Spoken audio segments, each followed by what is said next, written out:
ఆధార్ కార్డుని కేంద్రం తీసుకొచ్చిన ఆలోచన బాగుంది. అది దేశ భద్రత విషయంలోనూ ప్రభుత్వ పథకాల దృష్ట్యా ఎలాంటి అవకతవకలు జరగకుండా ఎంతో ఉపయోగపడుతుందని చెప్పవచ్చు. కానీ ఇదే ఆధార్ కోసం సామాన్య ప్రజలు ఎన్నో ఇబ్బందులు పడుతున్నారు. గ్రామీణ పట్టణాన్ని తేడా లేకుండా కార్డు కోసం వెళితే పేద ప్రజల వద్ద డబ్బు లాగేందుకు సిద్ధమవుతున్నారు. అయితే ఈ విషయాన్ని గమనించిన కేంద్రం ప్రజలకు చాలా ఉపయోగపడే సడలింపు ఇస్తుంది.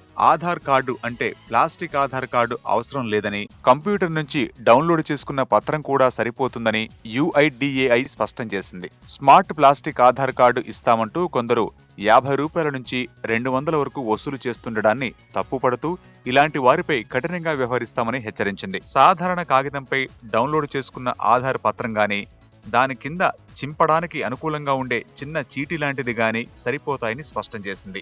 బ్లాక్ అండ్ వైట్ లో డౌన్లోడ్ చేసుకున్న పత్రం కూడా చెల్లుబాటు అవుతుందని చెబుతోంది. దీనితో చాలా వరకు ప్రజలకు ఆధార్ ఇబ్బందులు తొలగిపోయినట్లేని అనిపిస్తుంది.